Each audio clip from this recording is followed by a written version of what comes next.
We were ready for anything, but not for what happened today. It shocked everyone. We didn't know what we were going to do next after that. Listen to this story to the end. You will be shocked and will not be able to hold back even tears after this. By the time morning settled over the ridge, something had changed. It wasn't the weather or the terrain. It was us. You could feel it in the way conversations stopped when footsteps approached, in the glances passed between trenches, in the subtle way rifles were cleaned with just a little more tension. We were all thinking the same thing.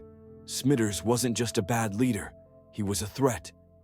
Not from enemy fire or poor tactics, but from the slow erosion of everything we'd bled to build. Since his arrival, discipline hadn't improved. Morale had shattered. Orders came down with no explanation, just expectations. Riley hadn't slept in almost 3 days. Foster looked like a ghost, hands trembling while he loaded magazines. Even Jackson, who always kept calm under fire, had taken to grinding his teeth until his gums bled. Smithers didn't care. He called it tightening the unit. But what he was really doing was strangling it. I was near the perimeter, checking one of the tripwire setups, when I spotted Ramirez leaning behind the comms tent. We made eye contact for a second. That was all it took. No words, no nods, just understanding. Later, he found me by the crates and finally said it. "We can't keep doing this." I didn't ask what he meant. We both knew. It was on everyone's mind. The thought none of us wanted to voice, but every one of us had considered. Smithers had to go. One way or another. He wasn't building anything. He was poisoning what was already barely holding together. And we were running out of time.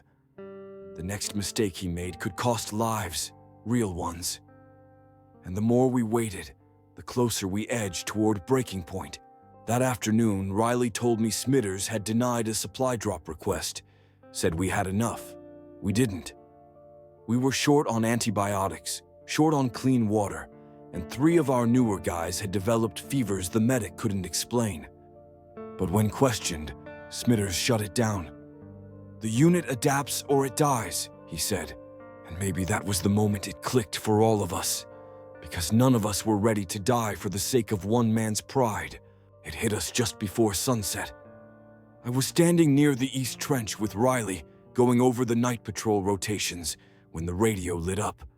The voice on the other end was static-choked, rushed, unfamiliar. But the words were clear enough to break something in my chest. "Command confirms, Captain Harris, KIA, died of blood loss post-op. Repeat, Captain Harris did not survive surgery." Riley froze, eyes locked to the dirt like he'd been shot. I didn't say anything. Couldn't. My hands clenched into fists so tight I thought my bones would crack. The words kept echoing. Harris was gone. Dead. Just like that.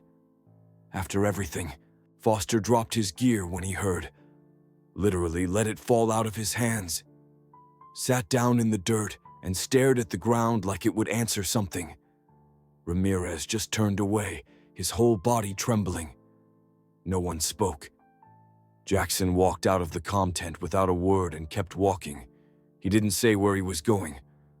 I don't think he knew. We didn't cry. Not then. It was worse than that. It was hollow, like the air had been sucked out of the ridge. We owed Harris everything. He wasn't just our CO. He was the only reason we were still alive. He kept the line strong even when the world burned around us. He didn't just give orders, he gave us purpose. And now he was gone. I sat behind a stack of crates and let my rifle rest across my knees. I don't remember how long I sat there. Maybe minutes, maybe hours.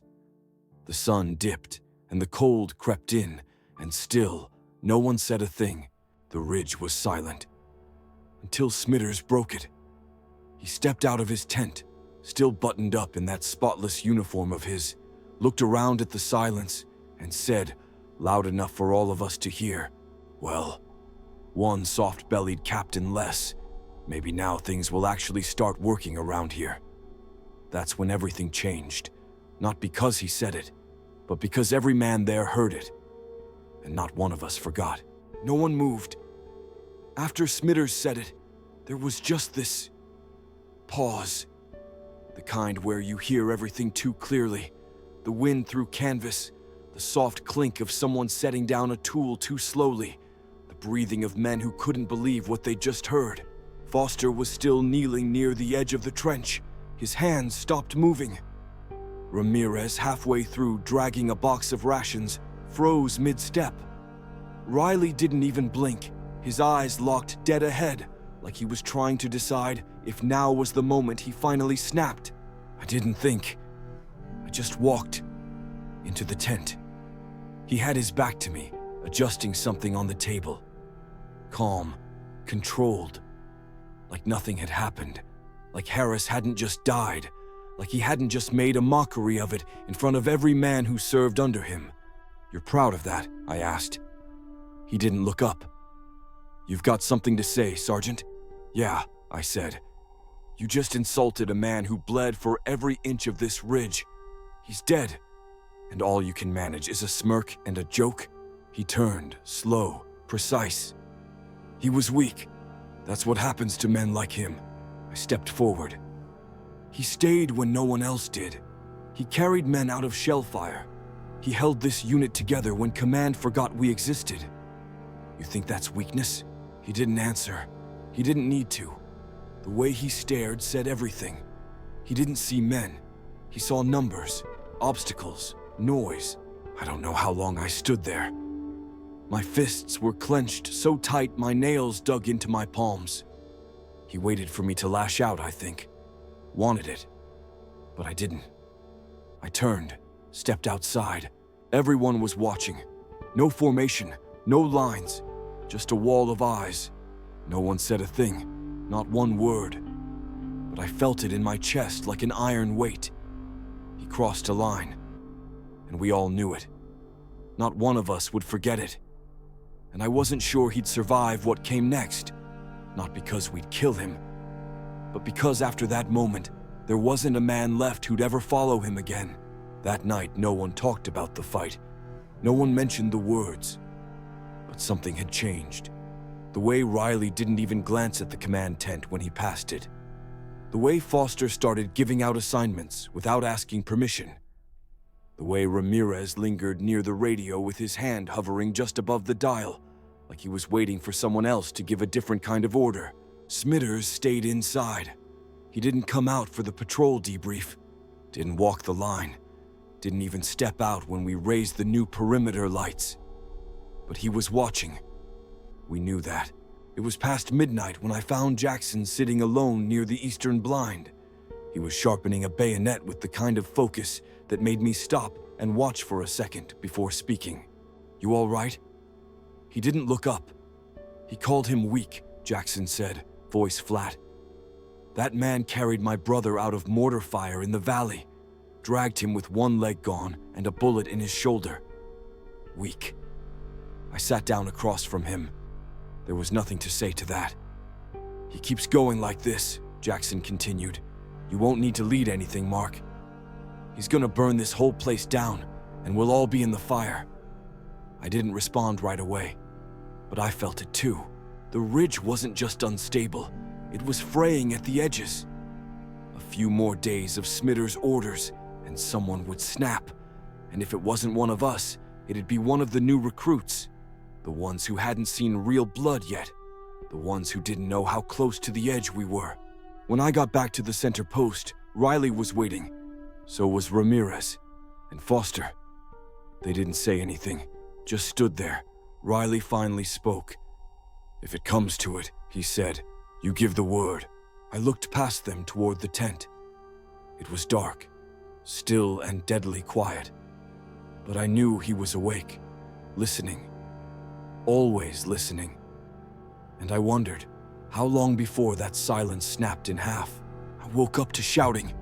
Not the kind that comes with gunfire, the kind that feels heavier, more personal. Riley and Smithers were at it, near the fuel drums. I don't know who started it, but I know how it ended.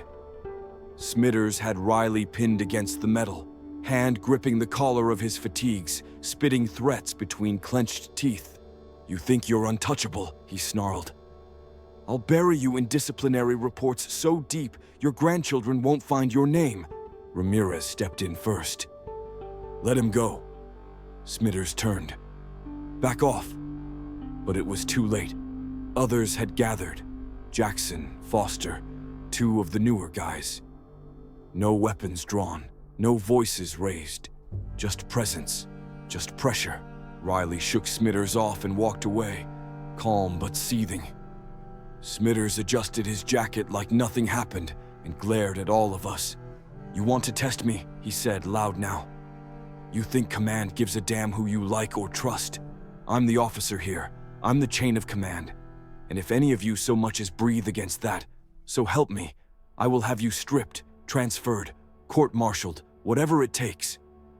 He pointed at me. "You especially." I didn't blink. "You don't speak for this unit," he said. "You're not their voice. You're just loud. And loud doesn't mean right." Foster took one step forward. Ramirez grabbed his arm. Jackson shook his head. The air between us felt electric, too heavy, too hot. Like one wrong word would spark a blaze no one could stop. And then Smithers turned and walked away. Into his tent, zipped it closed. The silence he left behind wasn't relief. It was unresolved, unstable. We stood there a long time, no one moving. Because now we knew he was scared, and scared men do reckless things. The ridge felt like it was holding its breath.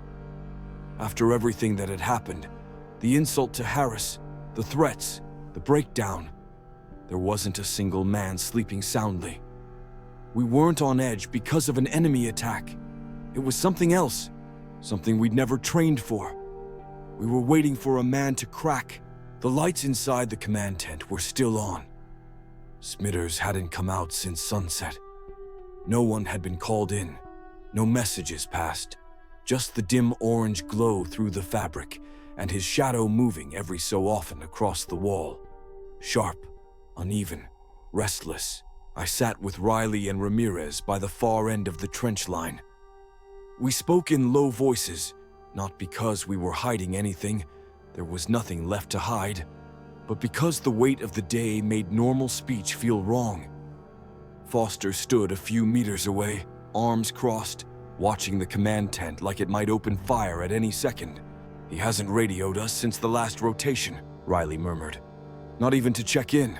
Ramirez shifted his boots in the dirt. "He doesn't need us anymore. Not in his head. I think he's done with pretending."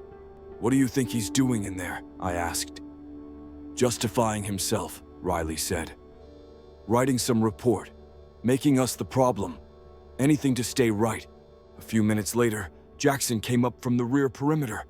His expression said everything before he even opened his mouth. "He's on the encrypted line. I heard him. He's calling someone above battalion. Mentioned operational breakdowns. Loss of command integrity. Might be requesting removals." I exhaled slowly. "He's building a case." "Or a purge," Jackson said. I stood and walked toward the tent. I wasn't trying to be a hero. I wasn't even sure what I planned to say. But we couldn't let this stretch on into another day. Each step toward the flap felt heavier than the last. My boots crunched the gravel. I stopped just outside and listened. His voice was low, tired. But the tone, it wasn't anger anymore. It was desperation. He wasn't in control. He was trying to convince someone, maybe himself, that he ever had been. I reached for the zipper. Then, a gunshot. One single sharp report that rang out from inside the tent. Everything froze. Ramirez dropped to a crouch. Riley's rifle came up. Jackson ran to cover. I tore the flap open. What I saw inside stopped me cold. And just like that, everything we thought we knew about what came next was gone.